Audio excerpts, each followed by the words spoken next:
Welcome to Woman This Month's podcast show.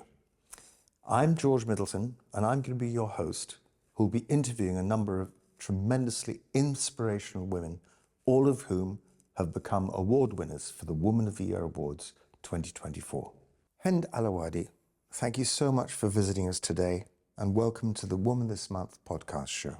You are the award-winning Women in Aviation accolade winner for the Woman of the Year Awards 2024. But more than that, you're also an influencer. How do you use your social media platform to promote your experience and activities in the engineering sector? First of all, thank you for having me today here, George, and thank you for the team of Women of this month for all the arrangements, starting from the nomination until where we are today doing this podcast after receiving the award. As a journey, it all started with an idea. The aim and the target was from the beginning and to be in social media, actually, to inspire other women and to share the daily obstacles, difficulties, steps back that I'm going through and going through it with other women. And it's not easy because having it out there make it more heavier. And at the same time, that gives you that motivation and the push to actually continue and never give up. So you started off being an influencer and then became an engineer, or was it the other way around? It's the other way around, and it all happened coincidentally. I mean, I was not ever planned to be in social media or an influencer or so. I was very backdated in social media, actually. I had my account open to public without me knowing it was open to public. That's how it started. That you had to make. Okay. It started with Snapchat, actually. And I noticed a lot of women that has the same lifestyle pattern, shift, working as a shift, because I used to do a 12-hour shift. 6 a.m. to 6 p.m. or 6 p.m. to 6 a.m. So I was picking my phone randomly, 3 a.m., 4 a.m., not knowing who was watching. And then I found out that there is a group of women that actually was doing the same. Most of them was in medicine, so they were doctors, nurses. A lot of them was studying abroad, so the difference in timing made them align with me. And that's how it started, actually. They were sharing with me their difficulties, their obstacles, their breakdown, their, the moment that they want to give up and that they just have that person that's going through the same. And we were pushing each other. This community grew on the past 12 years, starting from, random to actually more structured, more oriented to inspire more women and to give that push to any woman out there that you can do it if you want to. How have you actually, or how committed are you to inspiring women to follow careers in the STEM and aviation industries? I would not specifically say in aviation. Actually, that's my motivation personally to keep going, to inspire women to be whoever they want to be, and never have a stopper as being a woman or being a pioneer or other obstacles that face women in different aspects in life. I would not say only aviation. I would say in any career, or even entrepreneurs, or again, women juggles a lot of responsibility, wears a lot of hats, and there where it's actually the secret. And we're there just to share experiences as much as we can, just to prevent other women to go the same road and, go faster, easier, make it easier to as much as we can. Engineering is very much a male-dominated field.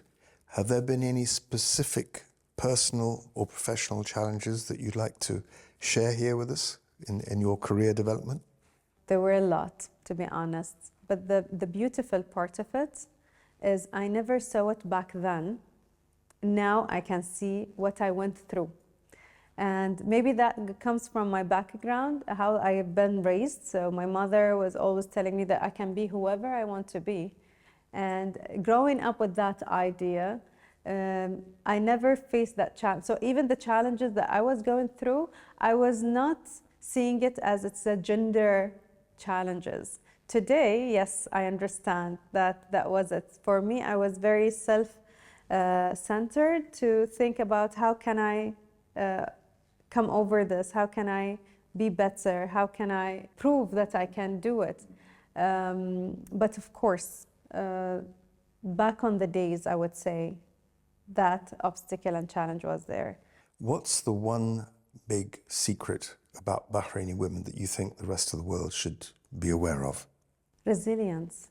They're very resilient women, and the resilience, and they're very strong, and their strength comes from their flexibility.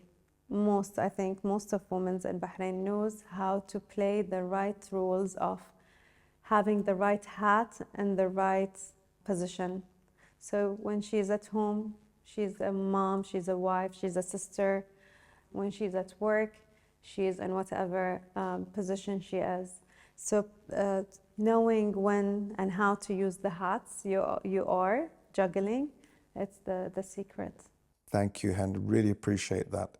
Thank you for visiting us and being so informative of the podcast. We'll be right back after this short break with our garden of coffee. Terrific Ethiopian coffee.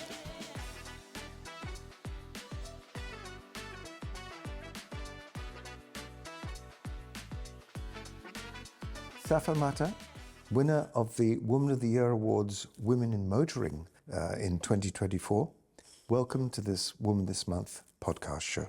Thank you, George. Thank you so much for having me. It's such a pleasure. You are involved with an agile project management process in the automobile industry.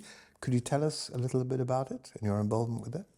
So I've always identified, I like to classify myself as a problem solver. That's kind of who I am.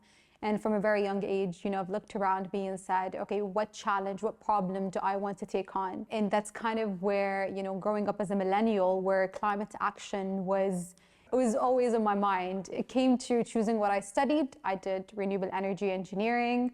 And it was, was kind of what I wanted to do. I wanted to solve the climate action issues.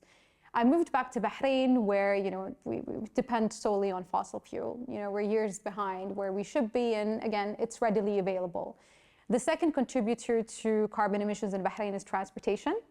So immediately, was like, I love cars, I love the technology in cars, and I love where the technology is heading.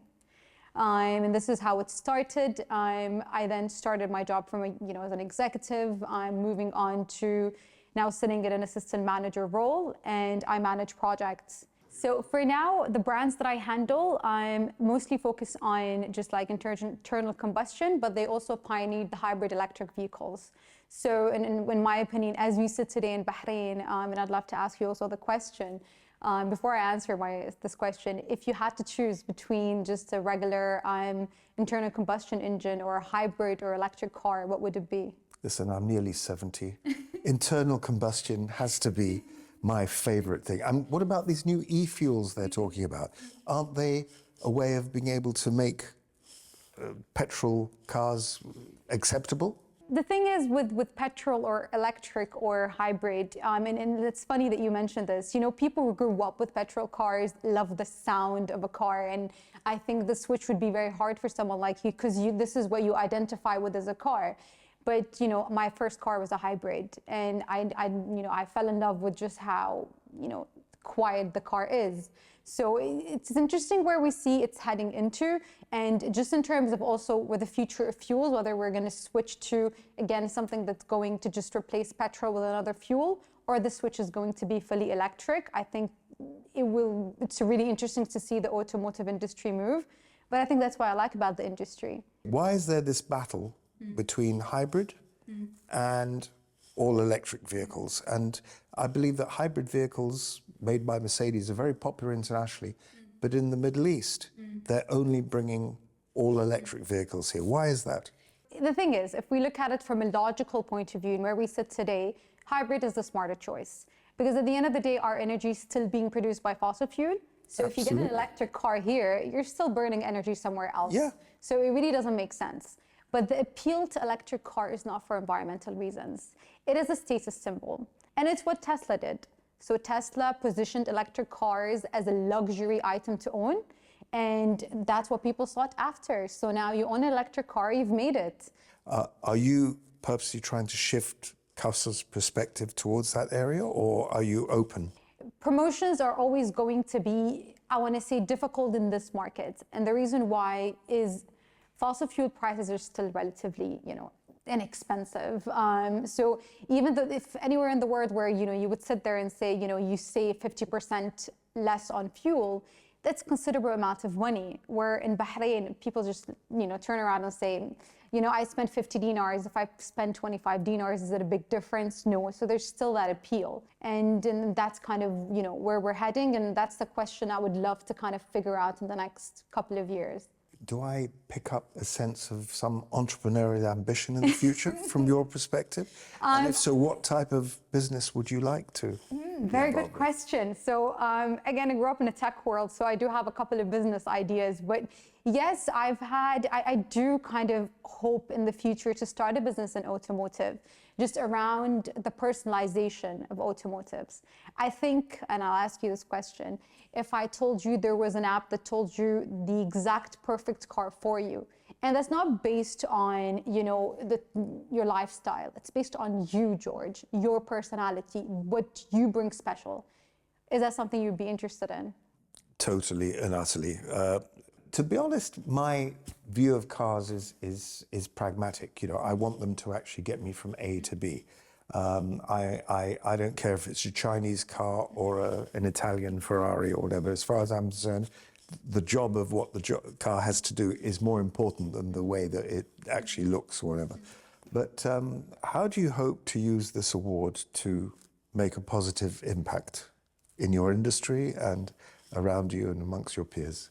I think, again, and I take this award, I take it as someone who sits at a field that is male-dominated. And then I hope that for every woman that starts in a field that's male-dominated, to look at this and say, if you put your mind to it, you can achieve excellence.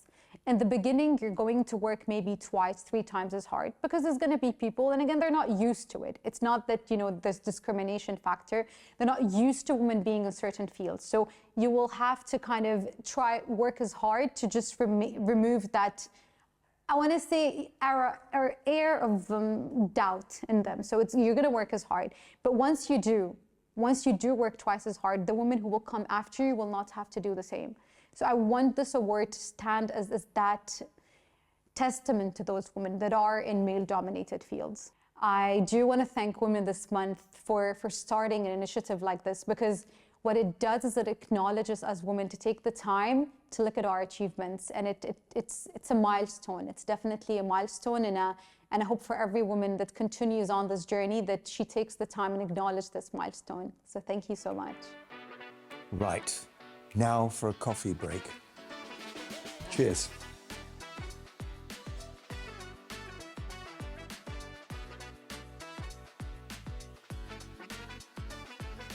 Welcome, Dr. Nasreen Al-Qasser. You are the Woman in Banking and Finance Woman of the Year Awards winner for 2024. Congratulations and welcome to our Woman This Month show podcast. It's my pleasure to be here. Thank you for the Woman Award to our attention as female. I was way away from all these things. So through you, I was able to give it a chance to see whether I deserve to be there or not.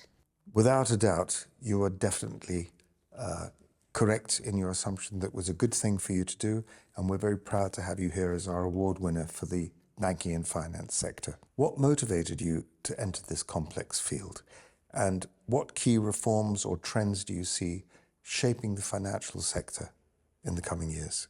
What promoted me is my childhood with a mother as a leader. She was always a leader, and she raised 5 kids without a husband.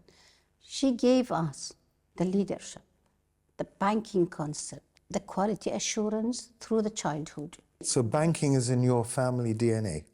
The family's members, my nephews, my nieces, my brothers, my sister are bankers. I'm very happy to say that the youngest group CRO is my niece. And I worked on her and I trained her after her graduation from Reading University as a distinguished student. I worked on her to come in the risk management and challenge this position. She is the youngest group CRO today, leading SECO. We all came to be an educated child, two with doctorate. My sister, Dr. Naeem Al-Qasir, is the first Bahraini in WHO as an ambassador. I'm the second PhD holder, and the rest are master and degree holder, and with a single mom, with no work and financial assurance. It was all home-built and activities. So going to banking and finance was securing my future life. So one of the areas that you specialize in, Dr. Nasreen, is risk management, which everybody knows is vital in today's volatile markets in particular. Female in this field, we always look into things with zero risk, where there is nothing called zero risk. Being the first Bahraini female, it was a big challenge to prove myself to regulator, to the board of directors. I served in all regulatory license, conventional, Islamic, Bahrain, and Kuwait. I was approved by 2 central banks. This gives me that I need to be confident of myself. I was not passed in Bahrain because I'm a Bahraini. If a regulator in another GCC country who does not know me approves me, means I am a qualified person. So when I go to any board meeting or meeting with consultant or regulator, whatever question they will ask, at least 10 of them I already did a scenario test on it. So I will have an answer. What is your feeling about the new digital currencies, which seem to be taking the world by storm? And do you think there's a place for them, or would you say that there is a risk and there is a reward? It's a digital, and you cannot control technology 100%. On the normal day, we do have the control. We give the authority, we have the governance, and we are leading it under the compliance. You cannot control the system 100%. At the end, it's a system that with a button, everything goes down. What do you consider to be the most pressing issues and challenges facing women in Bahrain? And are you able to contribute in mitigation of those issues? Bahrain is a leader and always was a leader in educating women and raising the woman awareness and position. But with the recent Supreme Council of Women really came on board. But are we there strongly? Are we there everywhere? Are we really challenging as a gender equality? This question, in my opinion, still we need to work on it. There's still some way to go then? Still somewhere to go. I am now working on building a Bahrain risk management chapter to bring the equality generations, boys and girls, in the field of risk management, building the platform, putting the knowledge, and then bring the bankers, risk young generations, train them and exchange knowledge, and bring them close to the regulator, how to be good risk managers to sit with regulators and to challenge them. A noble cause. Thank you so much indeed, Dr. Nasreen, for your participation, and look forward to hearing future successes as well. Inshallah. You will hear it soon. Well, that's a wrap. We've had amazing interviews today with the 2024 Woman of the Year Award winners. Next year, 2025, is going to be even bigger and greater. Look forward to seeing you there.